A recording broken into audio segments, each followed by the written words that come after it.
네, 안녕하세요. 여러분들 반갑습니다. 이렇게 또 만나게 되었네요. 여러분은 성경은 무엇이라고 생각합니까? 오늘 성경을 통하여서 하나님의 말씀을 듣는 시간들이 되길 간절히 소원합니다. 제5과 성경이란 무엇인가? 우리 서론 한번 읽겠습니다. 성경은 곧 하나님의 살아계신 말씀이자 모습이며 능력입니다. 성경을 통해 하나님의 음성을 듣고 하나님의 모습을 보며 하나님의 능력을 체험하기 때문입니다. 따라서 성경 말씀이 곧 하나님이십니다. 그러나 이 사실을 깨닫지 못한 자에게 성경이란 한낱 서가에 꽂혀있는 장식품에 지나지 않을 것입니다. 이 과를 통하여 우리는 왜 성경이 하나님의 말씀인지, 그리고 그 말씀의 능력이 얼마나 위대한지 알게 될 것입니다. 네, 이렇게 하나님의 말씀은 살아있는 능력의 말씀입니다. 성경을 가르쳐 하나님의 말씀이라고 하지만 하나님께서 직접 쓰신 것은 아닙니다. 약 1500년간에 걸쳐 40여 명의 사람들에 의해 쓰여진 것입니다. 그럼에도 성경을 하나님의 말씀이라고 부르고 믿는 까닭은 무엇일까요? 사람들에 의해서 쓰여졌다고 하는데요. 여러분들은 과연 이 사람들에 의해서 쓰여졌다는 것에 대해서 어떻게 생각하십니까? 사람들이 있는데 그 사람들이 손이 막 움직여서 하나님이 말씀하신 것을 자동적으로 이렇게 손이 움직였다라는 것이 있고, 그리고 한 가지는 또 이 사람들의 성격과 생각과 모든 것을 사용하셔서 하나님께서 그들이 느낀 바를 쓰게 하셨다라는 것입니다. 저는 후자인 그 말씀을 하나님의 사람들이 성격과 생각과 뜻을 그들의 모든 것을 사용하셔서 쓰셨다라는 것을 조금 더 믿고 있습니다. 이런 성경이 쓰여진 것은 많은 사람들의 회의를 통해서 쓰여졌는데 이것이 하나님의 말씀이라고 합니다. 하나님께서 말씀하셨다고 합니다. 여러분들은 그냥 그렇게 쓰여진 거라고 생각하시나요? 어떻게 생각하시나요? 첫 번째로는 성경은 성령님의 감동으로 쓰여진 글이기 때문에 사람이 썼지만 하나님의 말씀인데, 베드로후서 1장 20절에서 21절 한번 보십시다. 먼저 알 것은 경의 모든 예언은 사사로이 풀 것이 아니니 예언은 언제든지 사람의 뜻으로 낸 것이 아니요 오직 성령의 감동하심을 입은 사람들이 하나님께 받아 말한 것임이니라. 성령님의 감동하심에 의해서 사람들이 하나님의 말씀을 기록한 것이 성경이라는 거예요. 그래서 성경을 기록한 마태, 마가, 누가를 가리켜서 성경의 기자라고 그래요. 기자는 자기 생각과 의도가 무엇과 하든 상관없이 다른 사람의 말을 기록하는 거예요. 그래서 성경은 성령님의 감동에 의해서 하나님의 말씀을 기록한 것이기 때문에 이 성경을 받아 쓴 자가 누구냐 하는 것은 사실은 전혀 중요하지 않죠. 성령님의 감동으로 쓰여졌다는 가장 큰 증거는, 그렇기 때문에 우리가 성경을 읽을 때마다 성령님께서 역사하셔요. 내가 오늘 성경 제일 마지막 장을 듣고 내일 다시 창세기 1장 1절부터 읽어도 또 새로워요. 20대 읽을 때와 40대 읽을 때가 또 틀려요. 왜? 성령님께서 항상 내 수준에 맞게끔 역사하시기 때문에, 매번 성령님의 역사가 새롭기 때문이죠. 두 번째로, 이 성경 말씀이 완전한 통일성을 지니고 있기 때문입니다. 성경은 1500년에 걸쳐서 각각 다른 지역에서 각각 다른 40여 명에 의해서 기록되었단 말이죠. 그렇다면 우리가 상식적으로 생각하면 이 성경의 각각 내용들은 서로 전혀 통일성이거나 연관성을 갖고 있지 않아야 당연하겠죠. 그런데 1500년에 걸쳐서 각각 다른 사람에 의해서 쓰여진 이 성경이 완전한 통일성과 조화를 갖고 있다는 거예요. 그 이유는 무엇인가? 하나님의 말씀이기 때문에, 하나님께서 쓰게 하셨고 하나님의 방법으로 이 책을 모으셨기 때문에 통일성을 지니는 것입니다.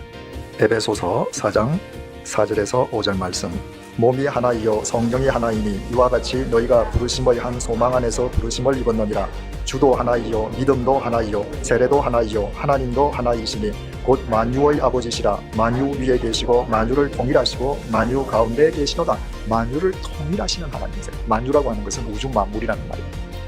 우주 만물을 통일하신다라고 하는 것은 우주 만물을 당신의 임의로 도구 삼아 그 만물을 통해서 역사하시는 분이라는 거예요. 그 성경은 하나님 말씀이시기 때문에, 만주를 통일하시는 하나님의 말씀이기 때문에 각각 다른 지역에서 다른 사람에 의해 다른 시기에 쓰여졌음에도 불구하고 완전한 통일성을 지니는 것입니다. 만약에 만주를 통일하시는 하나님의 말씀이 아니었다면 1500년에 걸쳐서 쓰여진 이 글들은 서로 모순투성이일 것이고 이미 그 모순이 인간에 의해서 발견되었다면 이 성경은 사람들에 의해서 폐기 처분되고 말았겠죠. 그러나 하나님의 말씀이기 때문에 완전한 통일성을 지금도 지니고 있는 것입니다. 세 번째로 시간과 공간을 초월하여 모두를 위한 말씀이기 때문이에요. 마가복음 13장 37절 한번 보십시다. 깨어 있으라, 내가 너희에게 하는 이 말이 모든 사람에게 하는 말이니라 하시니라. 주님께서 말씀하시면서 나의 이 말은 모든 사람을 위한 말씀이다 라고 정의하셨어요. 만약에 이 성경 말씀이 하나님 말씀이 아니라면 이 말씀은 누구를 위한 말씀으로 끝나요? 수천 년 전에 히브리인을 위한 말씀으로 끝나버려요. 그런데 하나님의 말씀이기 때문에 시간과 공간을 초월해서 모두를 위한 말씀일 수 있고 우리에게까지 이 말씀이 하나님의 말씀으로 와닿는 거예요. 하나님께서 우리에게 성경을 주신 목적이 무엇입니까? 이 하나님의 말씀을 주신 목적이 무엇인가? 첫째, 총론을 생각해 보십시다. 요한복음 20장 30절에서 31절 말씀.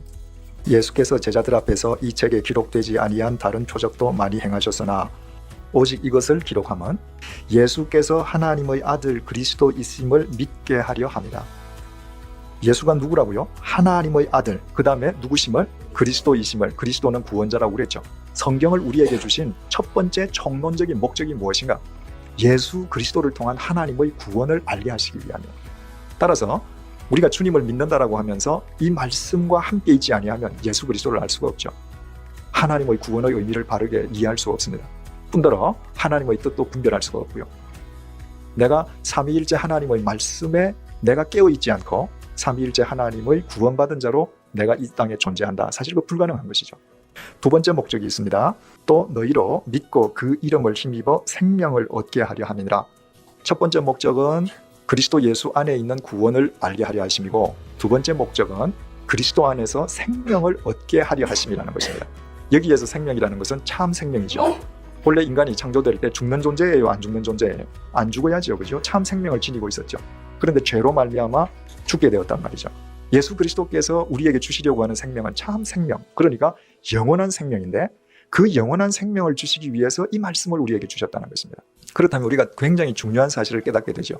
우리가 하나님의 이 말씀 속에 매일매일 거하지 아니하면 신앙 따로 삶 따로의 이중성을 절대 탈피할 수 없다는 거예요. 왜냐하면 생명을 얻게 하시는 이 하나님의 말씀 속에 있지 아니할 때 우리는 주님을 믿는다라고 하면서 우리의 궁극적인 목적은 영원한 생명이 아니라 실은 이 세상이 되기 때문에 많은 그리스도인들이 영생과 부활을 믿는다고 그래요. 그런데 실제로 믿고 사느냐?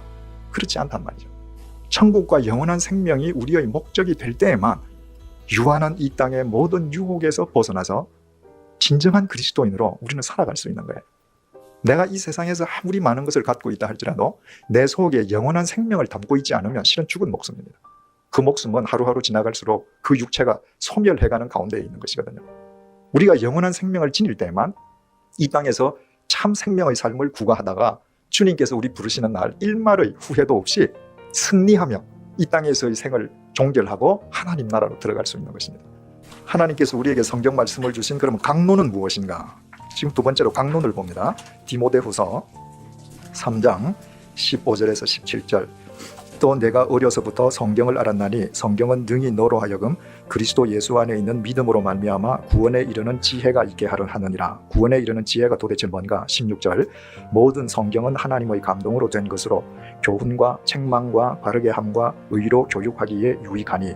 구원에 이르는 지혜라고 하는 것은 교훈과 책망과 바르게 함과 의로 교육하기에 유익한 것인데 그것을 더 구체적으로 설명하면 무엇이라는 말인가? 17절 말씀. 이는 첫째, 하나님의 사람으로 온전케 하며. 성경을 우리에게 주신 첫 번째 강론은 인간으로 하여금 온전한 인간이 되게 하는 데에 있습니다. 이 말씀의 의미는 말씀을 떠나서는 모든 인간은 불완전하다는 것이죠. 온전한 인간이 뭐겠어요? 온전한 인격, 온전한 심령, 욕망으로 갈기갈기 찢어진 우리의 인격과 우리의 심령을 하나님의 말씀으로 온전히 회복시켜 주신다는 거예요. 우리는 이처럼 주님 앞에서 갈갈이 찢어진 인격과 심령의 소유자들이에요. 그러나 하나님의 말씀을 따라가면서 예수님 닮은 사람다운 사람으로 온전케 회복되어 가는 것입니다. 두 번째 강론 17절. 이는 하나님의 사람으로 온전케 하며. 두 번째, 모든 선한 일을 행하기에 온전케 하려 함이니라. 행하기에 온전케 하려 합니다. 온전한 행위, 온전한 삶을 가능하도록 하나님께서는 이 말씀을 주셨다는 거예요. 시편 시인은 하나님의 말씀은 우리 발의 등이요 빛이라고 그러잖아요. 그러니까 하나님의 이 말씀이야말로 불완전한 우리가 온전한 삶의 행보를 가능할 수 있도록 도와주는 삶의 디딤돌이 되는 겁니다. 3번, 위의 내용을 토대로 성경을 정리해 보십시오. 제가 이렇게 문장을 한번 가다듬어 봤습니다. 써보십시오. 예수 그리스도 안에서 영원한 생명을 누리게 하며 온전한 사람으로 온전한 삶을 살게 하는 구원의 말씀. 예수 그리스도 안에서 영원한 생명을 누리게 하며 온전한 사람으로 온전한 삶을 살게 하는 구원의 말씀이다. 바로 이것이 하나님께서 성경 말씀을 우리에게 주신 까닭입니다. 목적이고요. 그러므로 여러분, 이 목적에서 벗어나는 것을 성경에서 구하려 하면 문제가 되죠. 이 성경에서 캐어내어야 할 보화가 있는데 그 보화는 구원과 생명이에요. 그래서 구원과 생명에 관한 하는 백과사전이에요. 어떻게 온전한 사람이 되고 온전한 삶을 살 수 있는가? 그와 관련해서도 백과사전이에요. 그러나 이 초점에서 벗어난 것을 여기에서 찾으려고 한다면 그것은 의미 없는 시간 낭비가 되는 거죠. 네. 이렇게 쓰여진 이유는 성령의 감동으로 쓰여졌다는 것입니다. 그리고 완전한 통일성을 가지고 있어서 구약은 오실 예수님, 시간과 공간을 초월해서 모든 인간을 위한 말씀입니다. 그렇기 때문에 성경은 하나님께서 쓰신 말씀입니다. 자, 한번 읽어볼까요? 예수께서 제자들 앞에서 이 책에 기록되지 아니한 다른 표적도 많이 행하셨으나 오직 이것을 기록함은 너희로 예수께서 하나님의 아들 그리스도이심을 믿게 하려 함이요. 또 너희로 믿고 그 이름 힘으로 생명을 얻게 하려 함이니라. 뭘 얻게 한다고요? 생명을 얻게 하기 위함이라고 되어 있습니다. 나는 생명의 떡이니 라고 예수님께서 말씀하셨고 예수님께서는 베들레헴 떡의 집에서 태어나셨습니다. 그리고 말씀은 생명의 떡이라고 이렇게 얘기하는데 우리 예수님께서 하나님의 말씀을 직접 하시기 위해 우리를 생명을 얻게 하기 위해 다시 살리시기 위해 오셨다는 것입니다. 그런 것이 바로 성경을 쓴 목적입니다. 어려부터 성경을 알았나니 성경은 너희로 하여금 그리스도 예수 안에 있는 믿음으로 말미암아 구원에 이르는 지혜가 있게 하느니라. 모든 성경은 하나님의 감동을 된 것으로 교훈과 책망과 바르게 함과 의로 교육하기 유익하니 이는 하나님의 사람으로 온전케 하여 모든 선한 일을 행할 능력을 갖추게 하려입니다. 바르게 함, 지혜 주시고 교육하시고 능력을 더하시기 위해서 성경을 주신 것입니다.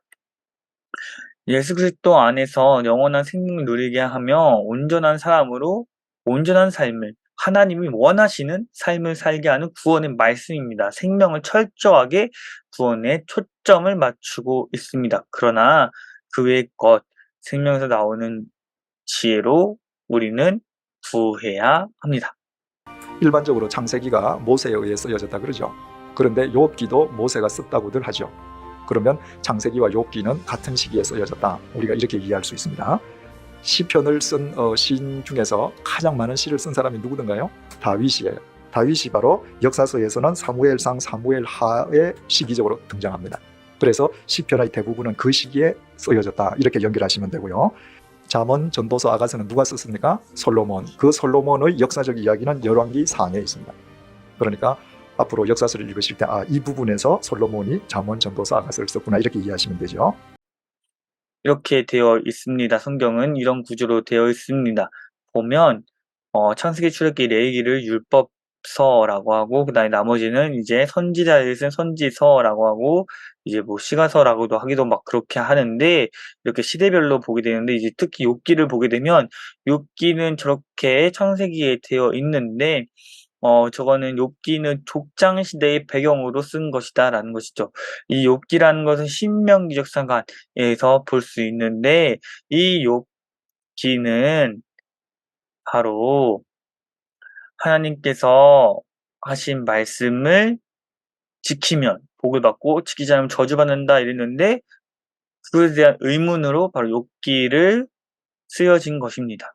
바로 하나님의 말씀을 잘 듣는 사람이 욥이었는데 그 욥이 고난을 받는 것이 의문이었죠. 그러니까 이 족장적인 배경에서 이런 것을 화두로 던지는 바로 욥기의 배경입니다.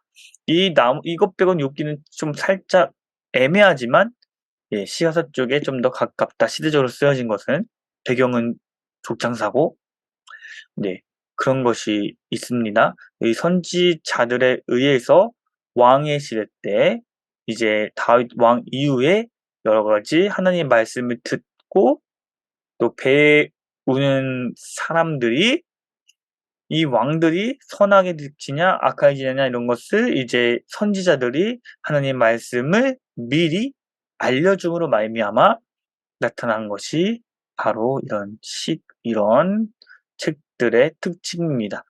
이제 마테마가 누가 요한은 같은 배경 속에서 적혀졌지만 하나님에 대해서 우리 예수님에 대해서 이제 네 가지 관점으로 본 것이죠. 근데 세 개, 마테마가 누가는 공간복음, 같은 관점으로 봤지만 요한복음은 좀 더 특별하게 바라봤다는 특징이 있습니다. 그래서 마테마가 누가까지는 같은 관점이기 때문에 이렇게 같은 시선으로 봐지만 요한복음 좀 따로 읽어야 될 필요가 있습니다. 그리고 마가복음을 보게 되면 16장까지 있고 마태복음은 28장까지 있고 누가복음은 24장까지 있습니다. 그리고 요한복음 22장까지 있는데 그렇다면 가장 장수가 많은 건 28장이어서 28장이 먼저 쓰여질 것 같은데 가장 짧았던 장 마가복음이 16장인 마가복음에 의해서 이게 먼저 기록되었다고 본다고 합니다. 이렇게 마가복음을 기준으로 하여서 마태, 누가가 쓰여졌다고 합니다. 그리고 요한복음은 뭔가 특별하게 예수님의 신적인 의미, 포로기에 있는 그 로마의 포로기에 있는 사람들에게 예수님은 정말 왕으로 오셨다라는 관점, 좀 특별한 분이시다, 당당한 분이시다라는 관점에 쓰였고요. 이런 것을 생각하면서 한번 성경을 읽어봤으면 좋겠습니다. 네, 이렇게 시대적인 배경에 대해서 이렇게 분류된 것을 볼 수 있습니다. 역사서에 열왕기하, 역대상, 역대하, 그리고 대선지서 사렘, 에겔단 5권 하고 소선지서 중에 호열암, 옵, 욘리, 나합습, 바로 열왕기하, 역대상, 역대하 그 역사적인 시기에 이 선지자들이 활동을 했다는 말이에요. 그 다음에 역사서 중에서 제일 뒤에 있는 세 권의 책이죠. 스느에, 에스라, 느헤미야, 에스더, 소선지서 제일 마지막에 보니까 학계, 스가랴, 말라기 있죠. 그 세 개를 줄로 연결하시면 이 선지자들은 바로 역사서 에스라, 느헤미야, 에스더 시대 때 활동했다 이렇게 이해하시면 되겠습니다. 네, 이렇게 연대별로 되어 있죠. 또 신약을 보게 되면 바울의 기준으로 볼 수 있습니다. 우리가 신약을 보면 3구 27을 하죠. 구약은 39권, 신약은 27권이라고 하는데 그 중에 반은 13.5 정도 되는데 바울이 아마 13개 정도를 썼을 것이다 라고 추정이 되어져 내려옵니다. 그리고 나머지 13권 정도가 바로 다른 사람에 의해서 쓰여졌다고 했는데 그러니까 바울의 전도 여행의 거의 중점으로 보고 있습니다. 그 사도행전과 요한 이제 마테마가 누가 이렇게 알게 되면 이 신약의 전반적인 흐름을 볼 수 있다라는 것을 의미합니다. 이제 하나님의 말씀을 들으면 복 받는다라는 관점이 구약에 있었던 반면 이제 신약의 바울의 서신에서는 하나님을 믿는데도 불구하고 계속 고난을 받는 여정이 나옵니다. 이것은 성령 하나님의 이후의 사건으로부터 이제 그들이 신자로서 성도로서의 삶이 그렇게 힘든 것이다. 그럼에도 우리는 예수님의 부활로 말미암아 새롭게 된 자로서 사도로서 제자로서 교회로서 살아야 된다라는 것이 주로 신약 오신 예수님 그리고 다시 오실 예수님을 우리가 고난 가운데서 기다리자라는 말이 바로 신약의 핵심 키워드라고 할 수 있습니다. 첫째, 요한복음 6장 68절 찾아봅시다. 시몬 베드로가 대답한 네, 이렇게 시몬 베드로가 대답한 말씀에 대해서 이제 나오게 됐습니다. 바로 영생의 말씀, 다시 새롭게 하며 구원시켜주는 말씀이라고 할 수 있습니다. 네. 그리고 이 말씀은 영원토록 변하지 않는 하나님의 약속이 바로 이 말씀입니다.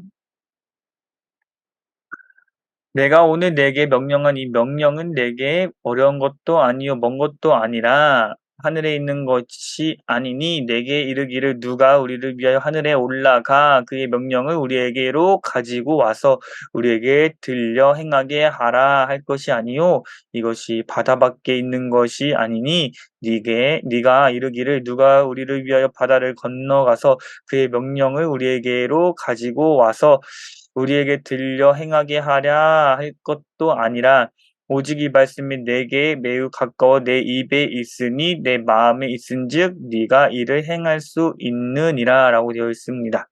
행할 수 있다고 했습니다. 입에 있으면 마음에 있다고 합니다. 특별히 신명기 30장에는 마음에 할례를 받으라는 표현이 나오는데 우리의 마음을 이제 말씀으로 말미암아 할례 즉 옛 것을 죽이고 새롭게 마음을 새롭게 하라는 의미입니다. 이 마음을 새롭게 하는 것은 바로 말씀으로 말미암아 새롭게 될 수 있습니다. 마리아가 천사에게 말하되 나는 남자를 알지 못하나니 어찌 이 일이 있으리까? 천사가 대답하여 이르되 성령이 내게 임하시고 지극히 높으신 이의 능력이 너를 덮으시리니 이러므로 나실 바 거룩한 이는 하나님의 아들이라 일컬어지리라. 보라 내 친족 엘리사벳도 늙어서 아들을 배었느니라. 본래 임신하지 못한다고 알려진 이가 이미 6달이 되었나니 대저 하나님의 모든 말씀은 능하지 못하심이 없느니라라고 되어 있습니다. 하나님 말씀에 의해서 내가 된 것이다. 과거에서부터 현재까지 그리고 앞으로 계속 일어날 이 메시아는 그냥 오신 것이 아니라 계속 구약에서부터 나온 그 약속의 말씀이다라는 그 의미입니다. 이와 같이 주의 말씀이 있어 흥왕하여 세력을 얻으니라라고 되어 있습니다. 하나님의 말씀으로 말미암아 더욱 번성하며 그리고 이 사도행전에서 성령 하나님의 이끄심에 따라 사도들이 일을 하게 됩니다. 과거에는 제자들은 예수님을 배반하였던 자였지만 성령의 충만함으로 더해지고 그리고 그들은 말씀이 그의 마음에 박혔다는 것입니다. 그러자 이제 번성하게 되는 그런 역사가 있게 되죠. 이렇게 폭발적인 힘을 가진 것이 하나님의 말씀, 성경에 있습니다. 우리가 때로는 하나님의 일을 하는 데 있어서 힘이 들고 어려울 때에 하나님의 말씀을 의지하여 하나님이 원하시는 봉사를 하는 그런 흥왕한 세력을 얻는 우리 모두가 되기 원합니다. 주 여호와여 오직 주는 하나님이시며 주의 말씀들이 참되시니이다. 주께서 이 좋은 것을 주의 종에게 말씀하셨사오니 라고 되었습니다. 이것은 다윗에게 한 약속의 말씀입니다. 다윗은 하나님을 위해서 성전을 짓고 싶었습니다. 하지만 이 다윗은 너무 많은 피를 흘렸다고 합니다. 그래서 하나님께서는 너를 통해서 아니라 너의 후손을 통해서 하겠다라는 것을 이야기하시죠. 그러자 이제 솔로몬이 세워져서 결국에는 그를 통해서 성전이 건축되는 사건이 일어나게 됩니다. 이렇게 하나님께서는 원하시는 것, 우리가 생각한 바와 다르지만 하나님께서는 참되시다고 이렇게 고백하는 다윗을 볼 수 있습니다. 우리가 생각하기에 우리가 하나님의 일 너무나 하고 싶어요. 하나님을 이렇게 하겠습니다라고 되어 있지만 하나님께서 말씀하실 때에 우리의 고집을 꺾고 하나님께서 능히 하십니다. 하나님 말씀 믿습니다라고 하면서 우리의 생각과 다를 때에 이렇게 말씀을 의지하는 우리 모두가 되기 원합니다. 하나님의 말씀은 살아있고 활력 있어 좌우의 나의 성검보다 예리하여 홍과 영광 및 관절과 골수를 찔러 쪼개기까지 하며 마음의 생각과 뜻을 판단하니 지은 것이 하나도 그 앞에 나타나지 않음이 없고 우리의 결산을 받으시기에 눈앞에 만물이 벌거벗은 것 같이 드러나느니라 라고 되어 있습니다. 우리는요, 말씀을 볼 때 단순히요, 우리 원하는 것을 얻기 위해서 요술램프처럼 하는 것이 아니라 우리는 말씀을 들으면서, 아, 우리의 죄가 이렇게 되었구나. 우리가 정말로 하나님의 이 필요하구나. 내가 정말 찔리는구나라고 느끼는 것이 바로 칼로 잘리는 듯한 느낌을 드는 관역의 골수를 찔러 쪼개기까지 한다는 말씀입니다. 그래서 우리의 마음과 생각이 변화되는 것이 바로 말씀의 능력입니다. 나를 저버리고 내 말을 받지 아니하는 자를 심판할 리가 있으니 곧 내가 그 말이 마지막 날에 그를 심판하리라 라고 되어 있습니다. 이렇게 심판을 하시는 우리 하나님이라는 것입니다. 의 말씀으로 말미암아 우리는 그 말씀의 잣대에 따라 복을 받고 저주를 받는 것, 그 길이 오직 하나밖에 없다라는 그 말씀이 약속이 있는 것이죠. 우리가 그래서 특별 계시, 이 말씀을 통하여서 예수님은 참 그리스도시다. 우리의 죄를 구원하실 분이시다. 이분으로 말미암아 우리는 영생 생명을 얻게 된다는 것이 있다는 것입니다. 그 기준은 말씀에 있다는 것이죠. 네.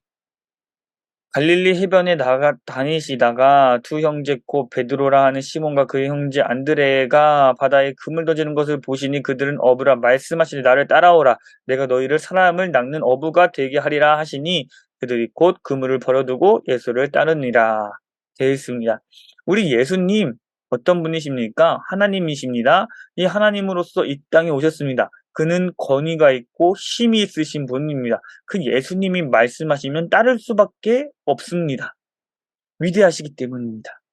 왕인 것을 딱 알아볼 수밖에 없습니다. 하나님인 걸 알아볼 수밖에 없습니다. 이와 같이 우리는 이 말씀을 통하여서 예수님이 하나님이심을 느끼는 것이 있습니다. 한 나병 환자가 예수께 와서 무릎 꿇어 엎드려 간구하여 이르되 원하시면 저를 깨끗게 하실 수 있나이다.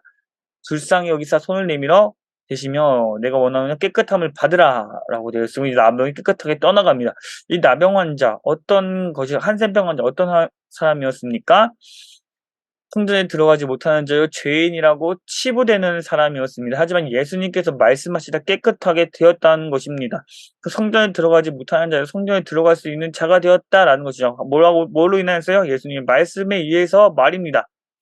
우리가 깨끗함을 받고 나음을 받는 것, 우리 병을 고쳐지는 것에 집중할 수도 있지만 우리가 죄인이고 우리가 성전에 들어가지 못하는 자였지만 예수님으로 인하여서 예수님의 말씀에 의하여서 되었다는 것을 기억하며 우리 죄사함 받는 이 말씀으로 죄사함 받는 예수님으로 말미암아 죄사함 받는 것까지도 이르렀으면 좋겠습니다. 단순히 병을 낫는다라는 것에만 집중하지 않길 바랍니다.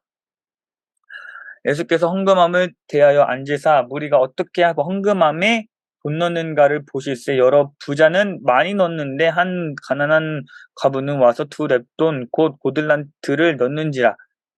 예수께서 제자들을 불러다가 이르시되 내가 진실로 너희에게 이르노니 이 가난한 과부는 헌금함에 넣는 모든 사람보다 많이 넣었도다.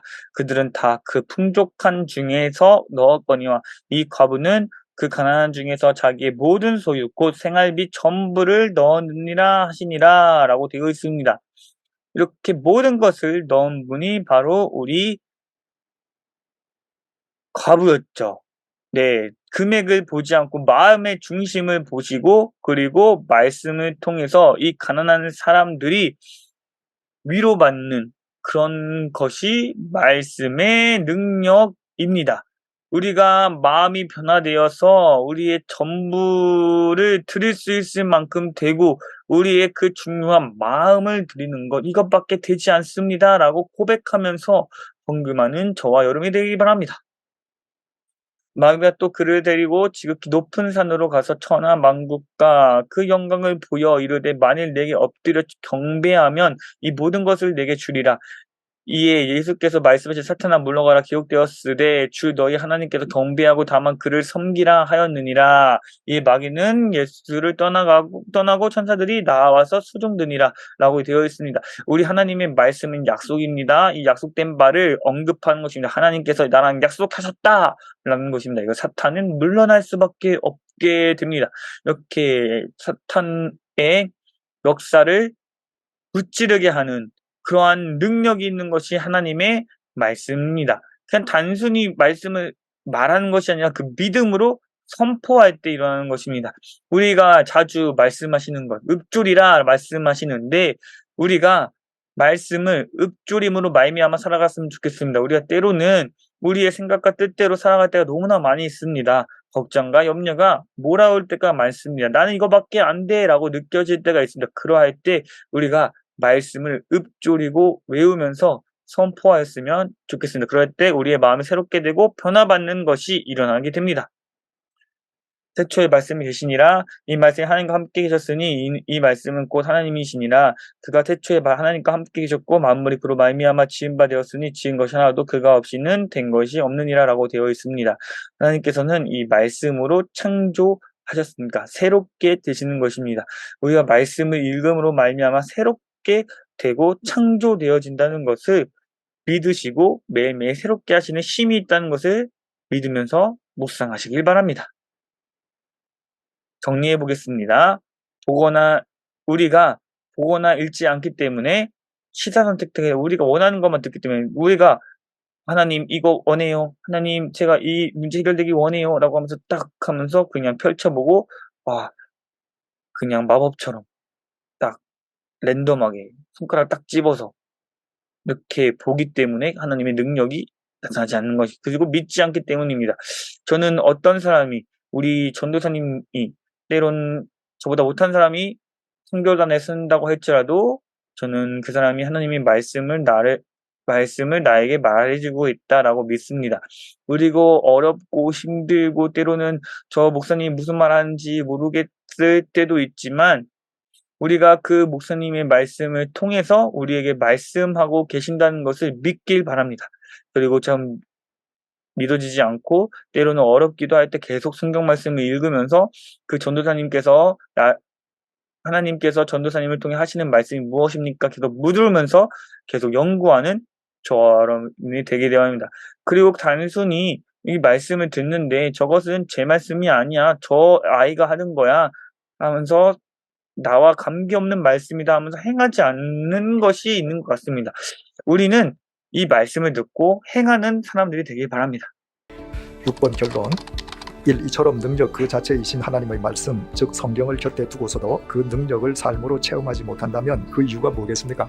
첫째로 제일 중요한 건 안 보는 거죠. 두 번째는 읽어도 구미에 맞는 말만 취사 선택해서 보는 거죠. 여러분 이 성경 구절은 중요하니까 하나 좀 찾아보십시다. 예레미야서 42장 6절 우리가 당신을 우리 하나님 여호와께 보내면 그의 목소리가 우리에게 좋고 좋지 아니함을 물어나고 청종하려 함이라. 우리가 우리 하나님 여호와의 목소리를 청종하면 우리에게 복이 있으리이다. 내 마음에 들고 안 들고 좋고 안 좋고를 떠나서 하나님의 말씀을 내가 받아들이는 거예요. 세 번째 이유, 하나님의 말씀을 읽긴 읽어도 결정적일 때 믿진 않아요. 이 말씀대로 살면 그렇게 될까 안 믿는단 말이죠. 아무리 우리가 하나님 말씀을 내가 읽어도 내 임의로 해석하고 안 믿으면 안 되는 거죠. 네 번째로 행치 않는 것이죠. 여러분 행할 때 하나님의 능력을 체험합니다. 2번 앞으로 이 말씀의 능력을 체험하기 위해 어떻게 하시기를 결단하십니까? 제일 먼저 주님의 말씀을 하여튼 읽는 것부터 시작해야죠. 읽으면서 믿고 행해야 되죠. 그 하나님 말씀과 우리 함께 하지 않고 우리가 정말 말씀의 능력을 행하면서 살아간다. 어렵겠죠. 내가 앞으로 하나님의 말씀과 어떤 관계를 맺겠다. 여러분들 한번 결단을 써보십시오. 하나님의 능력을 체험하기 위해 어떻게 하기로 결단하시겠습니까? 그래서 그런 의미를 담아 우리가 말씀을 읊조리는 사람들이 되길 소망합니다. 그래서 시편 말씀 읽기를 한번 녹음해서 보내주시면 감사하겠습니다.